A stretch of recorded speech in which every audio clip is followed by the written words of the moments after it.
Bismillahirrahmanirrahim. Assalamualaikum warahmatullahi wabarakatuh. Teman-teman semua, hari ini kita masuk ke pertemuan ke-5 dan 6.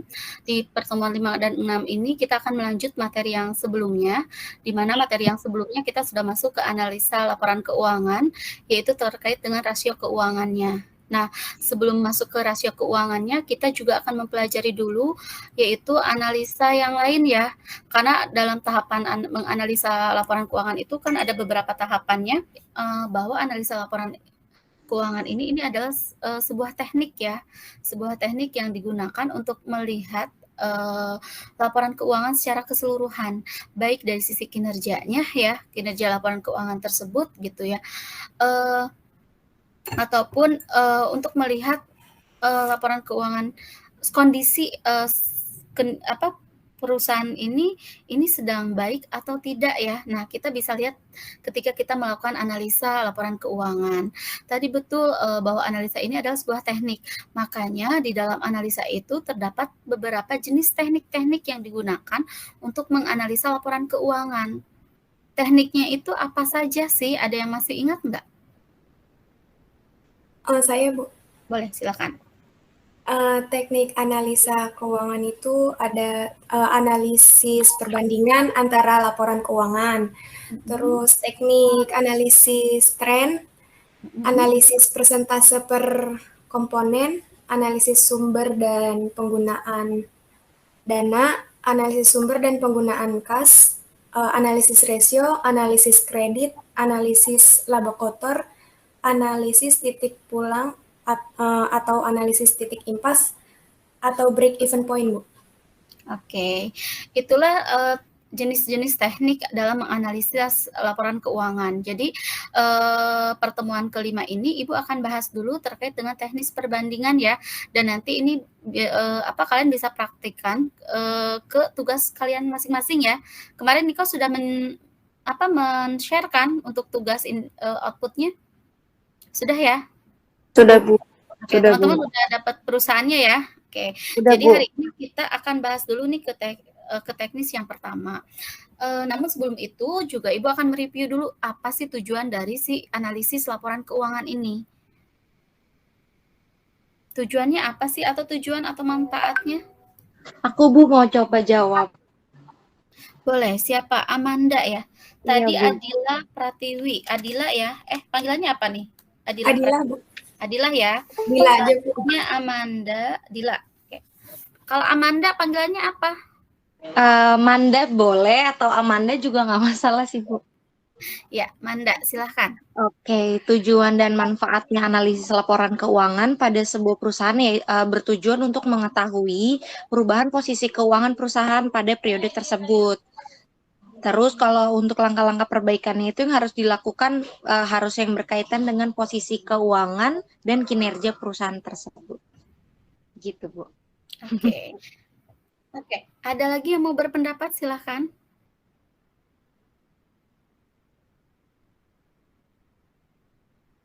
Oke, tadi untuk salah satunya adalah untuk mengetahui kondisi keuangan pada periode tertentu. Mengetahui kondisi keuangan itu dari sisi apa aja. Kalian masih ingat ya, laporan keuangan itu isinya apa aja sih gitu kan.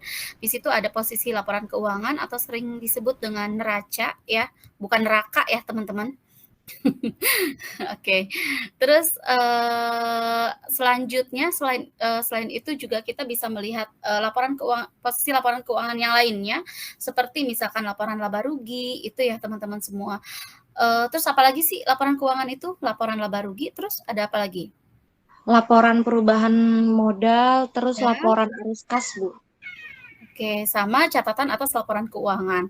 Nah, ini adalah hal mendasar yang harus diketahui oleh seorang yang ingin menganalisa sebuah laporan keuangan. Jadi, kalian harus tahu dulu nih dasarnya apa ketika kita mau menganalisa sebuah laporan keuangan.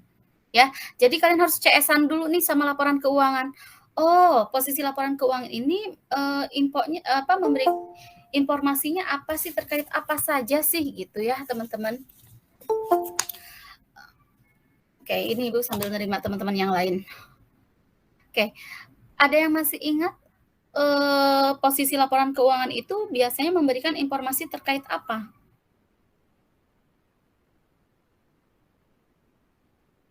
Posisi laporan keuangan itu atau sering disebut dengan raca ya teman-teman semua.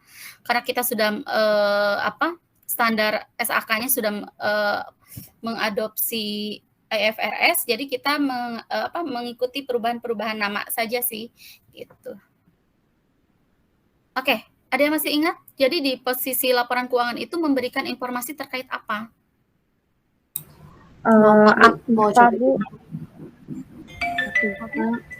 Aktiva, liabilitas sama ekuitas. Oke, jadi sebetulnya di posisi laporan keuangan itu memberikan informasi terkait dengan harta ataupun utang dan modal yang dimiliki oleh si perusahaan. Jadi kita kalau ingin melihat aset yang harta ini isinya salah satunya adalah aset ya teman-teman. Aset ini bukan salah satunya ya, memang isinya adalah aset. Aset ini ada aset apa aja sih? Ada aset lancar. Aset lancar ini yang tergolong pergerakannya sangat cepat ya, cepat habis. Misalkan contohnya kayak piutang, kas, intinya aktivitasnya sering dilakukan gitu. Terus selain itu ada apa lagi? Ada aset tetap dan aset intangible aset atau tak berwujud. Itu ya teman-teman. Itu poin-poin yang harus kalian perhatikan. Karena memang tadi ya tujuan analisis ini untuk mengetahui kondisi si laporan keuangan di perusahaan dalam satu periode atau dalam beberapa periode. Makanya dilakukanlah beberapa analisa-analisa terkait dengan si pelaporan keuangan tersebut. Tujuannya untuk apa? Tujuannya adalah untuk memberikan informasi kepada para stakeholder. Stakeholder ini siapa aja? Stakeholder ini banyak ya. Ada pihak internal, ada pihak eksternal. Stakeholder ini adalah para pemangku kepentingan atau user atau pengguna si laporan keuangan. Itu. Siapa aja? Ada internal perusahaan, dimulai dari top manajemennya si perusahaan atau pemilik perusahaan. Biasanya digunakan untuk apa? Untuk melihat kinerja keuangan di periode tersebut gitu ya, untuk mengambil keputusan untuk membuat perencanaan ataupun forecasting ke depannya.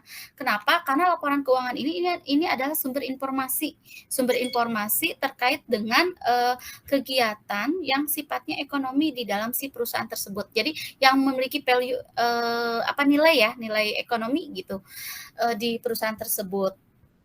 Ya terkait dengan siklus akuntansinya ya teman-teman, dari ada siklus pengeluaran, pendapatan, pembelian, penjualan. Nah, itulah yang termasuk ke dalam transaksi-transaksi, itulah yang nantinya akan muncul di dalam sebuah laporan keuangan. Itu ya. Jadi harus ingat kembali nih laporan keuangan ini isinya apa aja gitu. Karena nanti apa yang kita analisa adalah itu laporan keuangannya. Makanya Ibu review ulang lagi supaya kalian nggak lupa gitu. Karena ini kan kalau laporan keuangan itu kan kita sudah belajar dari semester 1 ya teman-teman semua gitu. Tadi laporan keuangan ini sifatnya sebagai pemberi informasi ya, sumber informasi, terus forecasting juga sebagai memberikan untuk masukan untuk membuat perencanaan ke depannya. Forecasting kan ramalan masa depan gitu. Ke depannya perusahaan harus seperti apa nih, tahap apa yang harus dilaksanakan. Makanya perlulah adanya laporan keuangan untuk mengevaluasi hal-hal yang sudah terjadi, karena sifatnya kan historis untuk laporan keuangan ini. Gitu dicatat ketika sudah terjadi ya teman-teman. Jadi yang historis ini walaupun memang ada keterbatasan, tapi ini bisa memberikan gambaran ke depannya perusahaan bisa mengambil langkah seperti apa, atau tim manajemennya ya gitu, atau pemilik perusahaannya. Sedikit gambarannya seperti itu. Lalu selain itu juga, selain pemilik perusahaan ataupun top manajemen yang ada di dalam perusahaan itu, top manajemen masing-masing perusahaan beda-beda ya, ada yang dimulai dari manajer atau misalkan dari asmen gitu, direktur atau CEO, CFO, itu penyebutannya pun kan di masing-masing perusahaan kan nggak sama ya teman-teman. Selain itu menurut kalian siapa lagi coba usernya si laporan keuangan, stakeholdernya si laporan keuangan? Kenapa sih makanya perlu dilakukan analisa laporan keuangan? Ada yang masih ingat? Usernya. Ini materi pertemuan kemarin semua nih teman-teman. Tapi memang kan 1-4 ya, 4 pertemuan mungkin kalian gumoh ya kebanyakan. Oke. Siapa usernya? Selain internal perusahaan, ada pihak eksternal. Eksternal Bu, investor mungkin Bu. Nah, investor biasanya dijadikan acuan untuk apa? Pengambilan keputusan untuk oke, saya mau menanamkan modal di ini atau di perusahaan ini gitu. Dengan melihat kinerja laporan keuangannya, ini bagus nggak sih? Kalau kita berbicara kinerja laporan keuangan, berarti kita berbicara rasio keuangan. Ya, yang kalian materi pertemuan 5 dan 6 kita kan berbicara itu. Nah, rasio keuangan ini sangat banyak, dimulai dari likuiditas misalkan ya teman-teman, sampai rasio nilai pasar. Nah, ini nanti akan kita pelajari nanti di pertemuan ke-6 hari ini juga Ibu akan membahas rasio likuiditas. Pertemuan 7 itu ada solvabilitas, terus selanjutnya ada profitabilitas, baru masuk ke nilai nilai pasar ya teman-teman semua gitu. Nah, selain investor untuk siapa juga? Kreditur Bu. Iya, kreditur ya. Ini layak nggak sih perusahaan ini dikasih pinjaman? Dilihatlah dari si solvabilitasnya, rasio solvabilitasnya. Kenapa melihat rasio solvabilitasnya? Karena rasio solvabilitas itu untuk mengukur kemampuan perusahaan dalam mengembalikan hutang untuk jangka panjang. Gitu. Dan rasio apalagi likuiditas itu untuk mengukur si perusahaan, kemampuan perusahaan dalam membayar utang jangka pendek. Itu ya teman-teman. Jadi masing-masing itu memberikan informasi terhadap si pengguna. Makanya kenapa laporan keuangan ini sangat penting dilakukan analisis laporan keuangan. Apalagi teman-teman nih nanti kan lulus dari sini kan gelar kalian adalah sarjana akuntansi. Entah itu background-nya kalian mau audit, pajak ataupun syariah. Mohon maaf, ini fokusnya apa? Syariah atau manajemen Bu, manajemen akuntansi. Manajemen akuntansi. Iya. Penjurusannya? Iya. Ya, akuntansi manajemen. Oke, akuntansi manajemen ya. Oke. Iya, intinya mau akuntansi manajemen, akuntansi keuangan. Nanti ijazah kalian tetap sarjana akuntansi. Minimalnya kalian harus bisa analisa laporan keuangan. Bagaimana kita bisa menganalisa laporan keuangannya? Itu salah satunya kalian harus mampu membuat laporan keuangan. Harus paham dengan si laporan keuangan. Itu ya. Karena bagaimana bisa kita menganalisa laporan keuangan kalau kita sendiri tidak paham dengan isi si laporan keuangan. Tuh. Tadi ada kreditur, investor, siapa lagi pemerintah untuk menilai sesuai nggak sih nih perusahaan membayar pajaknya, misalkan dari sisi PPh badannya atau PPh penghasilannya, misalkan ya teman-teman semua gitu. Dan siapa lagi kalian, misalkan publik untuk apa dilakukan penelitian, misal seperti itu. Oke, itulah stakeholder ataupun para pemangku kepentingan ataupun pihak-pihak yang berkepentingan terhadap si laporan keuangan, sehingga laporan keuangan ini sangat penting ya, karena laporan keuangan ini adalah sumber informasi bagi para penggunanya. Untuk apa? Untuk pengambilan sebuah keputusan. Teman-teman semua, tadi kita sudah membahas salah satu dari laporan keuangan ya, jenis laporan keuangan. Yang kedua, tadi ada laporan laba rugi. Laporan laba rugi ini tentunya ini adalah laporan di sini adalah sumber informasi terkait apa? Terkait menggambarkan si perusahaan ini laba atau rugi. Betul ya? Ya namanya juga laporan laba rugi gitu. Kalau kita sudah mengacu IFRS disebut dengan laba rugi komprehensif. Jadi kalian kalau melihat di laporan keuangan yang sudah go public ya, yang sekarang kita sama-sama analisa nih oleh kalian, itu kalian tinggal cek aja di laporan laba rugi komprehensif. Jadi teman-teman kalau misalkan nanti kalian cari data, itu kan yang kalian pegang adalah annual report ya. Betul? Udah download belum? Ada yang udah download? Annual report itu kan sangat tebal ya teman-teman, sampai ratusan. Nanti kalian bisa langsung aja di searching gitu. Kalau kalian nyarinya di laporan laba rugi itu isinya apa aja sih? Ada yang mesti inget nggak? Pendapatan perusahaan. Oke. Ini Wahyu nih, pendapatan perusahaan. Beban Bu. Oke. Amanda sama Bibit ya. Ya Bu, betul. Oke. Eh, Tadi pendapatan sama beban-beban. Pendapatan itu diperoleh dari mana? Omsetnya perusahaan. Oke, ada lagi? Penjualan. Harga pokok Tadi penjualan. yang menjawab pertama penjualan siapa nih? Dari ya? Purwandari. Iya.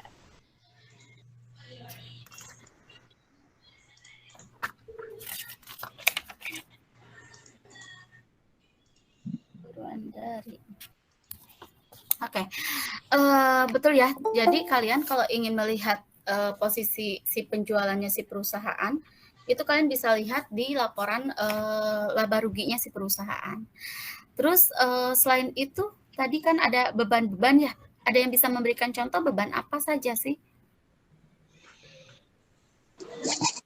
Ada beban Oh, operasional sama non operasional sih Bu. Kalau mungkin beban operasional ya kayak untuk pengeluaran operasionalnya si perusahaan, kayak mungkin untuk pembayaran listrik, terus pokoknya beban LTA deh. Terus ada lagi kayak kayak pokoknya beban kayak gitu sih Bu.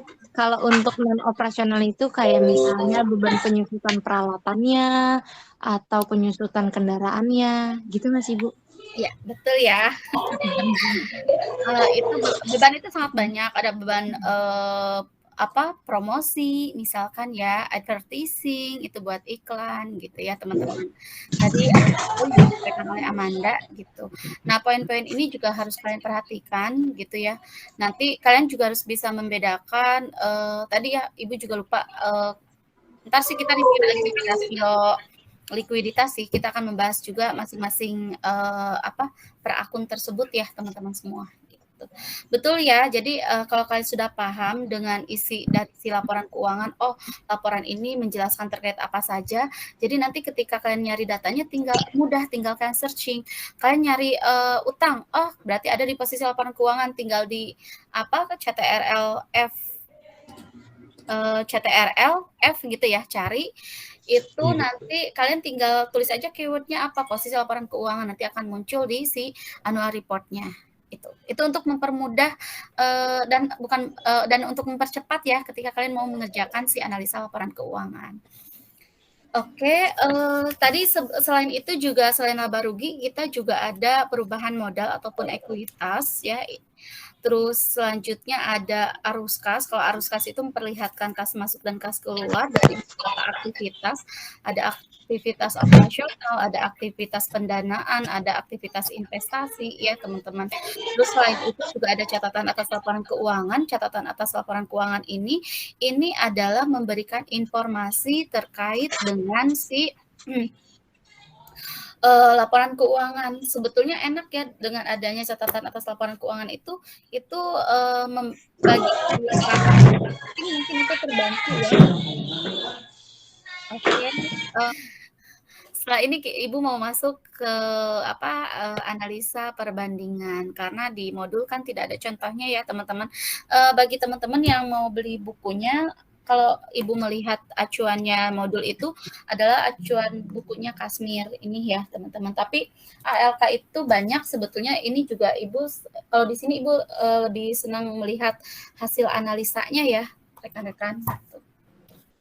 Kalau ini lengkap, yang Kasmir ini lengkap. Jadi silakan bisa mau cari bukunya silakan.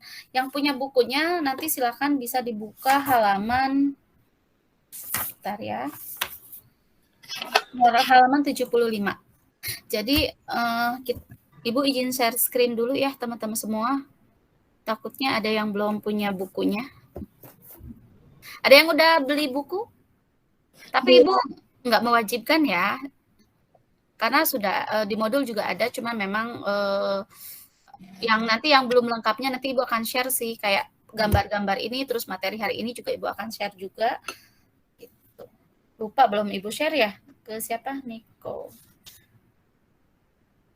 Ibu izin share dulu materi hari ini.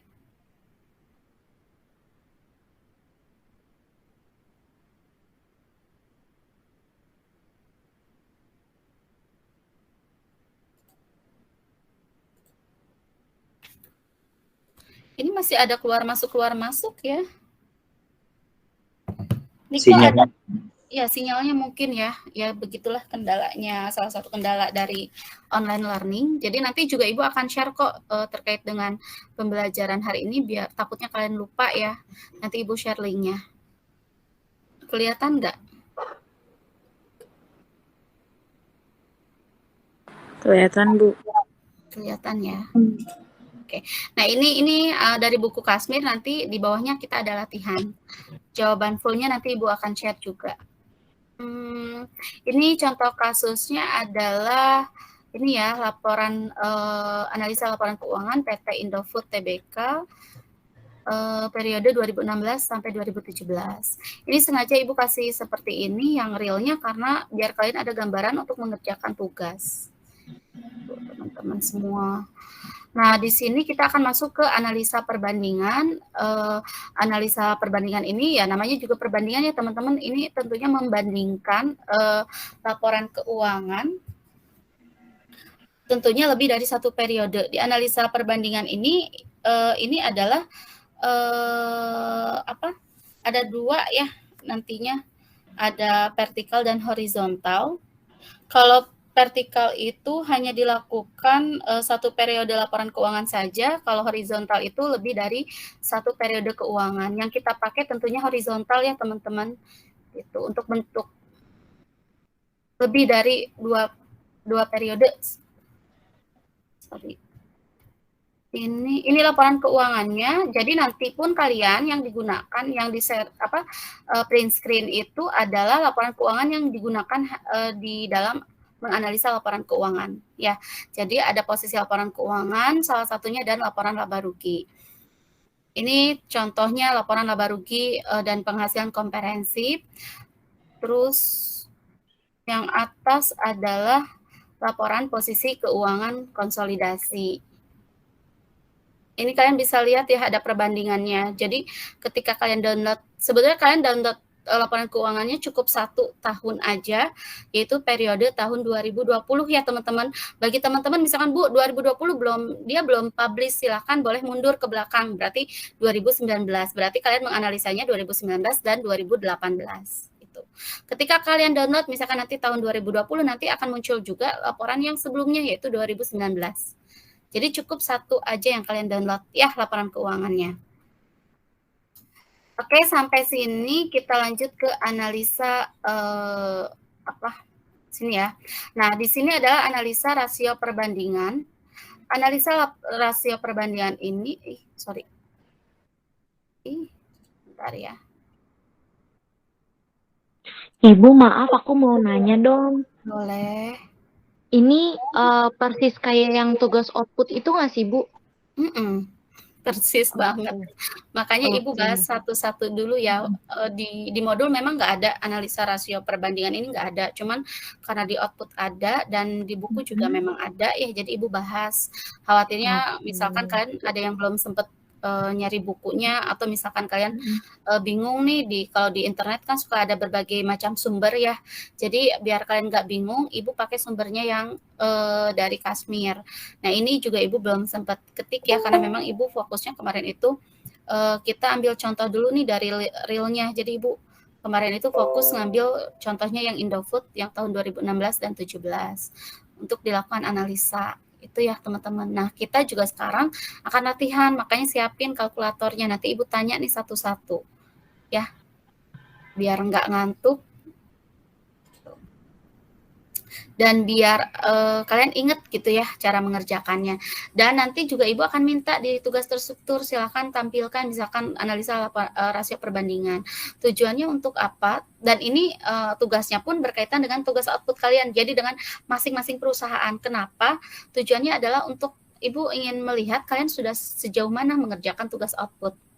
Khawatirnya dikerjakan kebut semalam apa namanya? Sistem kebut semalam ya. Iya, SKS. Ini analisa laporan keuangan nggak bisa SKS ya teman-teman. Yang ada kalian pusing. Apalagi kan kalian orang-orang sibuk.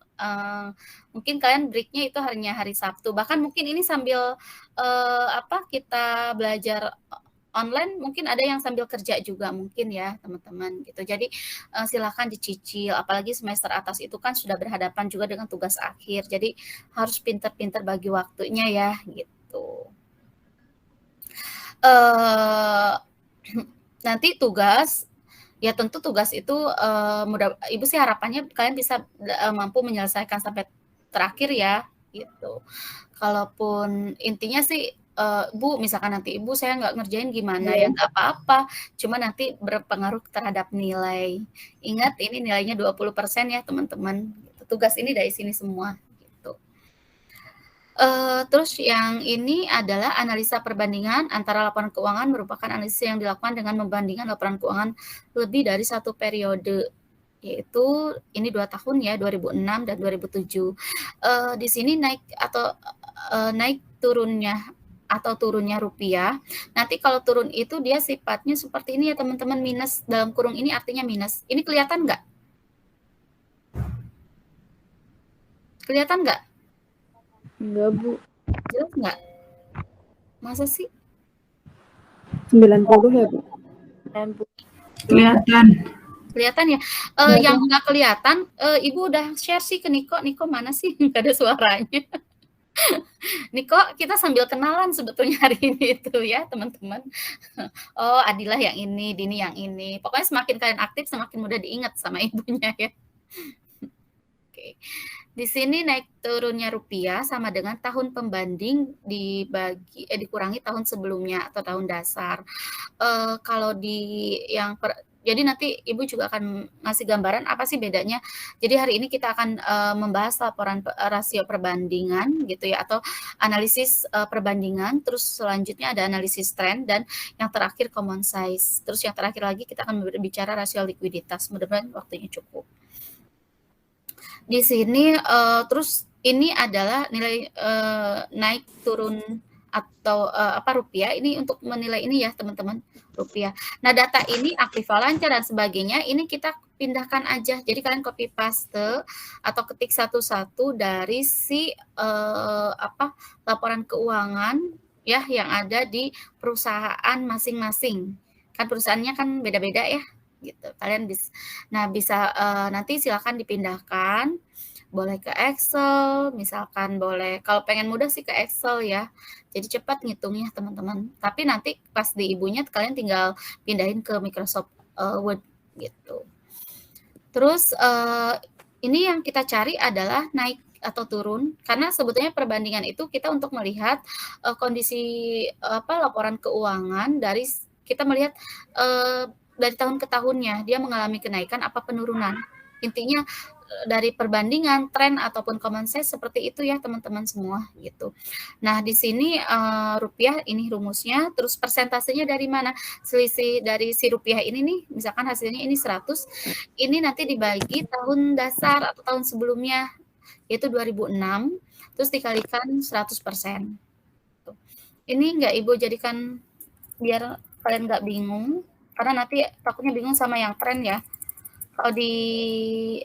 Kalau di perbandingan ini kita melihat dari tahun ke tahun. Jadi tahun sebelumnya itu yang dijadikan acuan.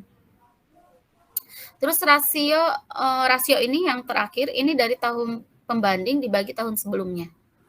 Tuh. Nah, di sini lihat aktiva lancar itu salah satunya adalah kas. Kasnya itu adalah tahun 2006 ini adalah 250, tahun 2007 ini 350. Kalau kita membandingkan ke tahun 2007 ya, melihat dari tahun sebelumnya ini ada kenaikan apa penurunan menurut kalian? Ibu ya. Kenaikan, Bu. Kenaikannya berapa persen? Nah, untuk mengetahui kenaikannya berapa kalau rupiahnya berapa? 100 ya. 100 ini dari mana? Yaitu dari tahun pembanding. Tahun pembanding itu yang kita jadikan acuan nih, kita mau membandingkan tahun berapa? Tahun 2007. Tahun 2007 kita bandingkan dengan tahun sebelumnya, 2006 misalkan. Jadi 2007 ini yang dikurangi dengan si tahun sebelumnya yaitu tahun 2006. Berapa? Yaitu 100. 100 ini nanti kita kalau pengen lihat berapa persen sih kenaikannya, ini 100 ini tinggal dibagi dengan berapa tahun sebelumnya, yaitu dibagi dengan 250 dikalikan dengan 100%, hasilnya adalah 40%. Sampai sini jelas? Jelas, Bu. Jelas ya? Jelas, Bu. Untuk rasionya 1,4 ini diperoleh dari mana? Yaitu dari tahun pembanding 350 dibagi 250. Hasilnya ini 1,4. Silakan dicek. Habis ini kita praktik ya, biar ingat. Mudah ya teman-teman? Oke, jadi dari sekarang dicicil, pindahin dulu posisi laporan keuangannya sama laba ruginya. Dan jangan lupa di-download dulu ya laporan keuangannya. Ada yang udah download? Atau belum? Udah, Bu. Udah ya, alhamdulillah. Jadi setelah ini kalian bisa lanjutin ngerjain punya kalian. Nah, di sini kalau kita lihat, dan seterusnya sama ya teman-teman, untuk perlakuannya sama, mau di laporan laba rugi pun sama. Nanti yang membedakan adalah di perhitungan common size. Nah, di sini sama, cara menghitungnya seperti itu. Nah, jika kita lihat, kita bisa simpulkan nih dari sini. Kalian boleh menyimpulkan secara langsung, misalkan, oh kita lihat nih di Aktiva Lancar itu dari tahun 2007 sampai dari tahun 2006 sampai 2007 itu masing-masing mengalami kenaikan kecuali apa? Coba lihat di aset lancarnya aja dulu. Ada nggak yang mengalami penurunan?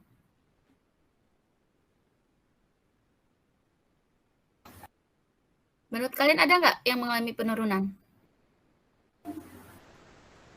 Boleh lihat yang dari Ada, Bu. Ada, Bu. Yang mana? Surat-surat berharga. Surat-surat berharga. Sama Piutang. Piutang, Bu. Oke, surat-surat berharga itu contohnya bisa obligasi ya teman-teman. Gitu. Sama piutang. Bagus nggak sih kalau piutang mengalami penurunan? Enggak. Kenapa? Kan itu Piutang itu ini kan, Bu, berarti kita pemasukan kan, Bu? Ada pembayaran. Benar nggak, Bu? Penambah. Piutang itu apa coba nih ya kalian? Hutang. Ampun. Pendapatan kan menambah ya, Bu, yang belum dibayarkan. Dari siapa? Dari pembeli atau pihak customer. Oke, betul ya teman-teman, tadi kata Adila itu kan penambah ya Bu, betul, karena dia itu uang perusahaan ada di si pembeli. Jadi ketika mengalami penurunan bagus dong, berarti hutangnya si pembeli ke kita berkurang. Itu teman-teman. Makanya nanti di sini ada nggak yang bagian akunting kerjanya? Ada nggak? Terus laporan keuangannya sudah teraudit. Nah, biasanya ini bagian piutang itu pasti dikonfirmasi, karena kan ini juga hartanya si perusahaan. Tapi harta perusahaan yang saat periode tertentu kondisinya ada di luar uangnya ya, di luar itu di siapa? Di konsumen. Makanya biasanya ketika laporan keuangan diaudit ini, nanti si pihak auditornya, kalau diaudit oleh eksternal ya teman-teman, contohnya kayak KAP, misalkan KAP apa gitu. Nah, ini nanti dari pihak KAP memberikan konfirmasi ke masing-masing si konsumennya, betul enggak konsumen ini punya utang sekian ke perusahaan A, betul enggak si konsumen B ini punya hutang sekian kepada perusahaan si B, gitu ya teman-teman. Jadi semakin turun piutangnya itu semakin bagus. Gitu. Ini cara menganalisanya nanti seperti itu ya, boleh disimpulkan. Kalau di yang bukunya Kasmir ini masing-masing dijelaskan satu-satu sisi Aktiva Lancar. Nanti Ibu akan share juga ke kalian ya, Ibu fotoin, Ibu share ke Niko. Nanti Niko yang nge-share ke kalian untuk penjelasannya. Ini Ibu hanya memberikan contoh aja ya saat hari ini. Jadi jika kita lihat nih dari untuk sisi Aktiva Lancar titik 2, misalkan kita yang pertama kita jelaskan dulu kas. Untuk posisi kas pada perusahaan apa ini di contohnya ya? Dia pakai perusahaan apa sih namanya? PT Rai Ibrahim ya. PT Rai Ibrahim ini mengalami kenaikan, yaitu dari Rp250 ke 300 mengalami kenaikan sebesar berapa? gitu ya, sebesar Rp 100 atau 40%, yaitu dari 250 ke 350. Nanti selanjutnya terus menjelaskan seperti itu teman-teman ya, sampai selesai, sampai sifat-sifatnya ya gitu. Ini juga yang lainnya sama ya, cara menghitungnya seperti itu. Oke, sampai sini ada yang mau ditanyakan? Silahkan. Sebelum Ibu lanjut ke yang lain. Sebentar. Tadi yang cara nyari persentase gimana, Bu? Persentase ini ya, yang 40%. Iya, Bu. Oke, 40% ini diperoleh dari ini 100 dibagi 250 dikalikan 100%. Jadi hasil si selisih rupiah ya, naik turun rupiah dibagi dengan tahun sebelumnya dikalikan 100%, coba hitung betul apa enggak, dicek. Berapa Ibu tadi? Maaf Bu, tadi selisih rupiah. Selisih rupiah itu atau hasil si naik turun rupiahnya ya teman-teman. Ya ini nih yang 100, ini dibagi dengan tahun sebelumnya atau tahun dasar Dikali 100. 250 dikali 100%. Dikali 100%. Oh iya. Betul nggak hasilnya? Betul ya? Betul, Bu. Oke. Ada lagi mau ditanyakan? Kita praktekkan aja ya sekarang ya. Ini contoh selanjutnya ada laporan laba rugi. Ini juga sama ya. Kalau dia cuman yang rasionya nggak dimasukin. Cuma sampai ini doang. Naik turunnya rupiah sama, persentase cara menghitungnya sama.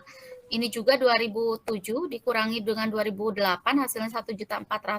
1.400 ini dibagi 8.500 hasilnya 16,5%. Ibu nanti nyaranin kalian menggunakan Excel itu biar cepat ngitungnya aja sih teman-teman. 0,16. Betul ya? 0, ya betul. 1. Itu dibulatkan ya teman-teman, dikali 100%, 16,47 kan. 7 itu di atas 5 itu kan kita bulatkannya ke atas.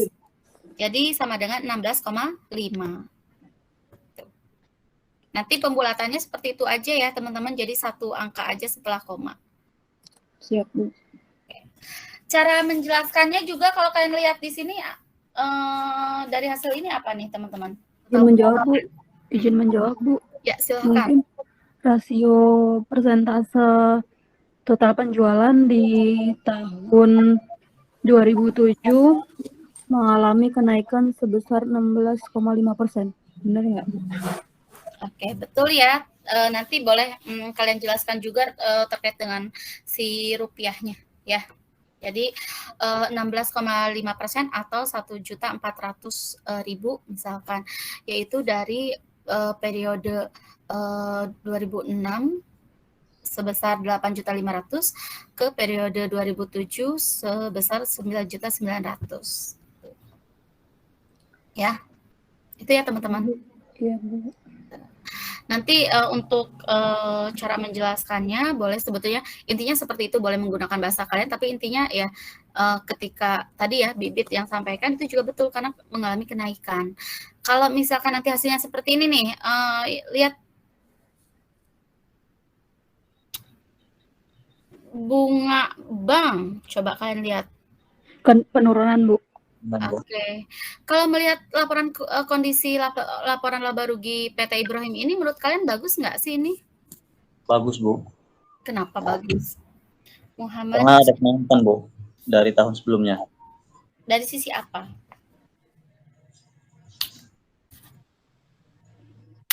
Dari mana ya?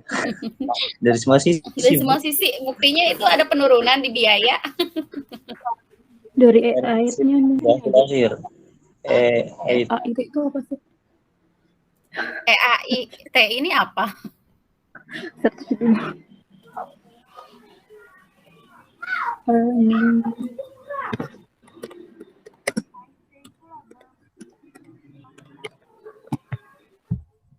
Apa laba setelah pajak ya?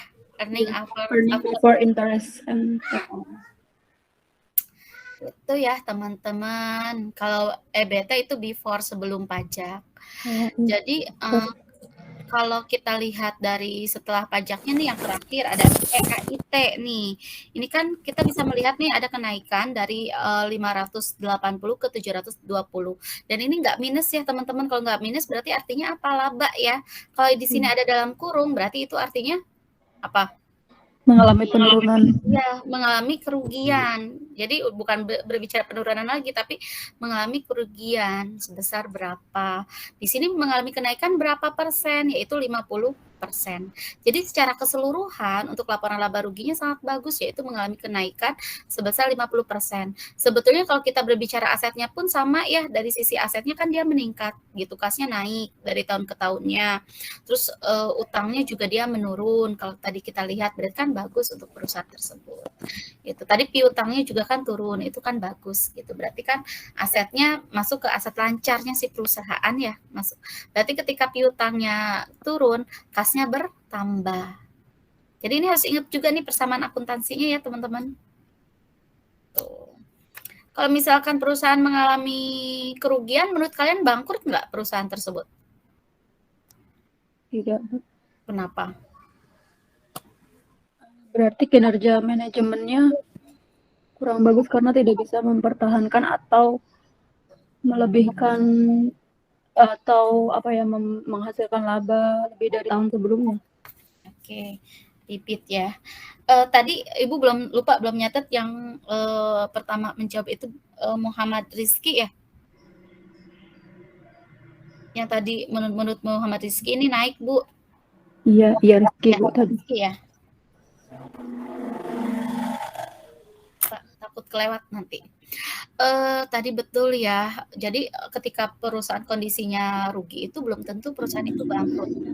Kalau misalkan tidak terus-menerus ya. Dan karena apa? Belum tentu bangkrut, bisa jadi ada suntikan modal ya teman-teman gitu, atau suntikan dana, atau perusahaan bisa jadi apa? Dapat investor atau dapat pinjaman gitu ya teman-teman. Nah, kalau misalkan uang dari investor dan kreditur itu masuknya kemana sih kalau di laporan keuangan? Modal ya Bu. Itu Posma ya. Menurut Posma masuknya ke modal. Ada yang berpendapat lain silahkan. Kenapa masuk ke modal? Karena uang kreditur itu yang akan digunakan buat operasional Ibu. Oke. Biaya operasional. Oke, jadi menurut Posma maupun itu dari investor ataupun kreditur itu masuknya ke modal ya? Iya Ibu.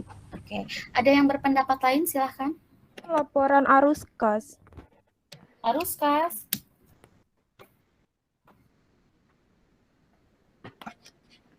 Oke. Oke. Ada lagi yang mau berpendapat menurut Cinelli masuk ke arus kas. Kalian berpendapat nggak usah takut salah ya. Mau salah atau benar tetap dapat poin dari Ibu ya. Nanti juga kalau salah kan kita lurusin bareng-bareng.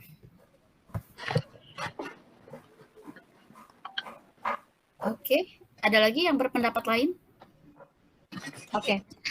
Teman-teman, ini juga perlu kalian ketahui karena nanti juga kan akan menjelaskan ketika naik misalkan di sisi modal itu, dipengaruhinya oleh apa sih? Apakah betul-betul dari laba? Kan laba juga menaikkan si modal ya. Nanti di perubahan modal kan dia akan itu tuh bertambah apa berkurang tuh ya si modalnya melihat dari laba atau ruginya si perusahaan. Terus nanti juga akan masuk ke posisi laporan keuangan. Nah, di laporan posisi keuangan ini nanti kita bisa lihat modal itu isinya dari mana aja gitu ya. Selain dari keuntungan yang diperoleh oleh si perusahaan atau modal utama, modal si pemilik ya yang pertama, ada modal lain yaitu misalkan dari investor.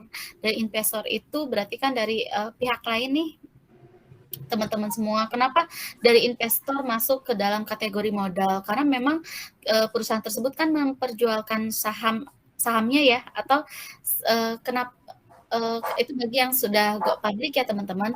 Kalau yang tertutup biasanya sistemnya bagi hasil. Nanti juga sama, para investor juga yang diharapkan adalah return-nya, yaitu perolehan keuntungan ya, pengembalian keuntungan, yaitu melalui dividen, pembagian keuntungan.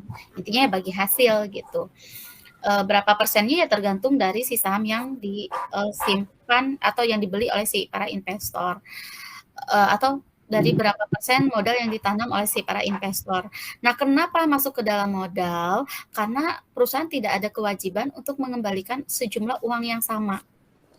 Gitu. Ketika investor, artinya apa? Investor nih nanam modal sebesar 10 juta.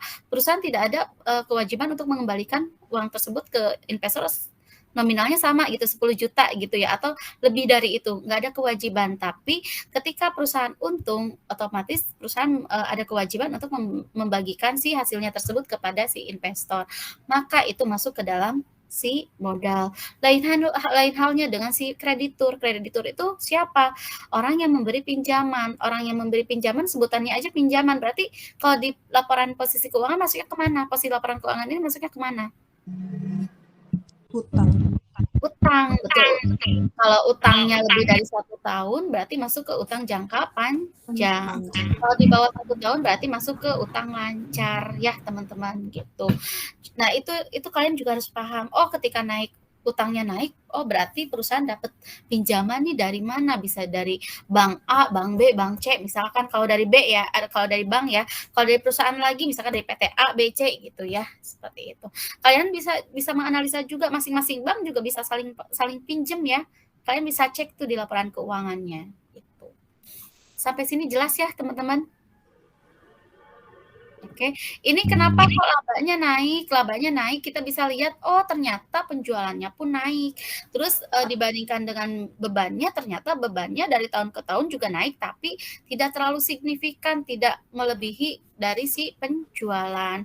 Karena kalau misalkan bebannya lebih dari si penjualan, otomatis perusahaan mengalami kerugian ya. Karena kan laporan laba rugi itu pendapatan dikurangi dengan si beban-beban. Nah, pendapatan ini dari mana? Yaitu dari hasil penjualan. Itu ya. Sampai sini jelas ya? Oke, kita praktik biar nggak lupa.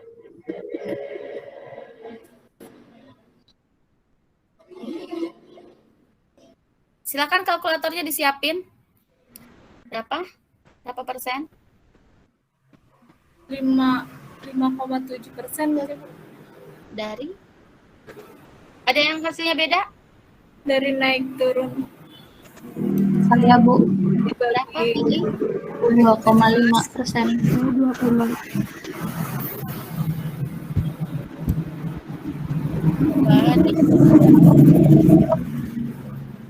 Oke, Aska dulu jelasin tadi dari ini selisih ya. Ya. Ini bukan dari naik turun yang 327.762 itu dibagi ya sama yang 2017 itu Bu. 13.689. Terus dikali sama 100%. Oke, dibagi itu apa dibagi 2016? 2017 Bu. Ada yang berpendapat lain, silahkan. Gini Bu, Silahkan Dini. Dibagi 2016 Bu. Oke. Dibagi berapa? 2016 apa 15? dibagi 2016. Selisihnya dibagi 2016 dikali 100%. Ya, hasilnya berapa, Din? 2,5%. Bentar ya. Ini dulu temennya nih mau gabung. Oke, kita cek ya, kita buktikan. Bentar ya. 327.762 dibagi 13.362 236. 6. Ibu sudah ada hasilnya, tapi Ibu lagi mau sekitar 2,45 sekian. Berarti berapa? 2,5. 2,5 ya teman-teman, 2,5%. Nah, ini dari mana? Karena sebetulnya mungkin Azka terkecoh ya, karena kalau yang di contoh ini kan ini tahun sebelumnya dulu 2006 sama 2007. Kalau ini Ibu balik 2017 sama 2016. Jadi intinya tahun dasarnya itu ada tahun sebelumnya. Jadi kalian tentukan dulu nih tahun dasar itu tahun berapa. Tahun dasar itu tahun sebelumnya ya. Sampai sini jelas? Untuk rasionya berapa nih? 9,7 Bu. Siapa? Siti ya. Citra tadi, terus Siti apa nama? Siti Masyito.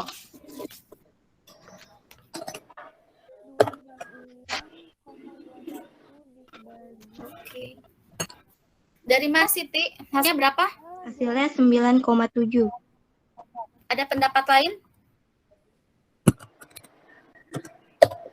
Ini bisa pakai presentasi lagi karena emang 5,7, Bu. ada yang Retno 5,7. Dini Bu 1%. 1,0. 1,0. Oke, 1%.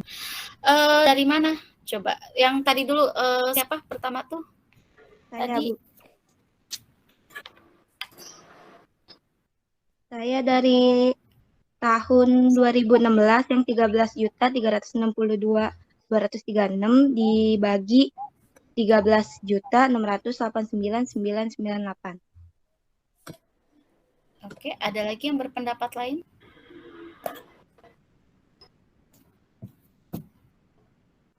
Dari tahun pembanding, Bu, dibagi tahun sebelumnya. Oke. Dari 13. 13.689 dibagi 13.362.236 sama dengan 1,0 sekian. Iya, betul. Berarti Muhammad Rizky dan Dini ya jawabannya betul. Jadi perhatikan tahun pembandingnya itu tahun berapa, yaitu tahun 2017 dibagi dengan tahun sebelumnya yaitu 2016. Hasilnya adalah rasio di sini ya, teman-teman. Jadi bukan 9,7 tapi 1, sekian, 1,02 misalkan. Gitu. Sampai sini jelas? Bagi yang lupa lagi rumusnya nih, Ibu ingetin lagi. Bu, maaf. Rasionya gimana? Yang rasionya, ini rumusnya. Boleh ditulis dulu. Tahun pembanding dibagi tahun sebelumnya. Rumusnya. Jadi kita menghitung 3 poin itu ya, teman-teman. Nanti kita akan ulang lagi kalau waktunya cukup. Oke. Takutnya nggak kekejar soalnya materinya hari ini lumayan banyak untuk hitung-hitungan. Ibu sengaja ya untuk di Vicon ini lebih fokus ke hitungannya ya teman-teman biar jelas. Kalau teori kan kalian bisa baca lagi. Ini kan Jihan untuk rasionya ini dari mana? Yaitu tahun pembanding dibagi tahun sebelumnya. Tahun pembanding itu apa sih? Tahun pembanding itu adalah periode yang akan kalian teliti. Nah, kalian teliti tahun berapa? Tahun 2007 misalkan ya. Saat yang tahun pembanding saya mau neliti tahun 2007, tentunya membandingkan ke tahun sebelumnya. Kalau di tugas kalian membandingkan tahun berapa? 2020, berarti tahun pembandingnya tahun 2020. 2019. Kok 2019?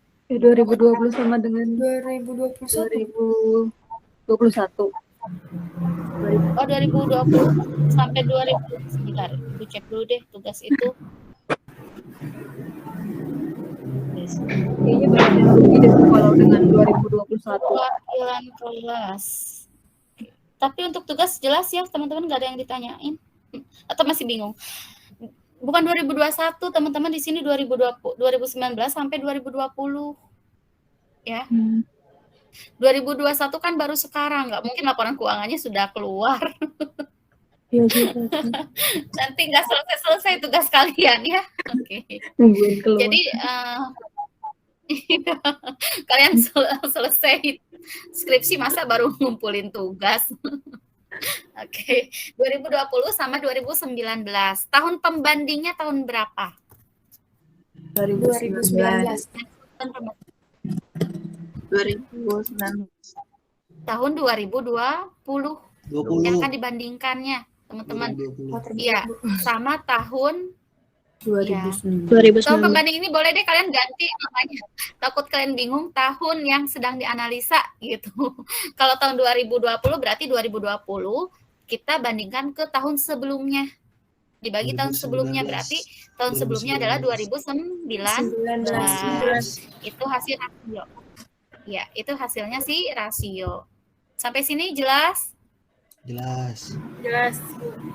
Jelas ya. Nanti kita akan praktik kalau waktunya cukup. Nah, di sini kalau lihat di contoh, nih, lihat tahun pembandingnya berapa? 2017 dibagi 2016. Hasilnya adalah rasio. Ini kalian jangan terkecoh sama ini ya, karena posisinya beda ya. Ibu tahun yang diteliti dulu nih 2017, baru tahun sebelumnya. Nah, kalian boleh cara ibu, boleh cara yang di buku Kasmir. Kalau buku Kasmir kan tahun sebelumnya dulu, 2006 dulu, baru 2007 gitu ya.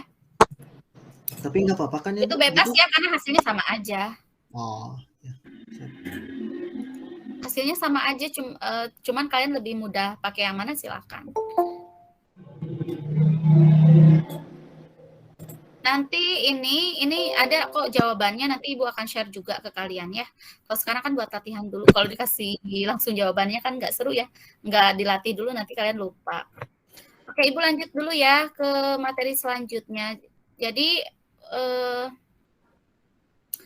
jelas ya untuk rasio perbandingan, jadi membandingkan dari periode saat ini ke periode sebelumnya, dan biasanya lebih dari satu periode, namanya juga perbandingan ya. Kalau nggak lebih dari satu periode mau membandingkan apa gitu loh teman-teman. Minimalnya untuk laporan untuk membuat rasio perbandingan ini minimalnya adalah 2 tahun pengamatan. Wassalamualaikum warahmatullahi wabarakatuh.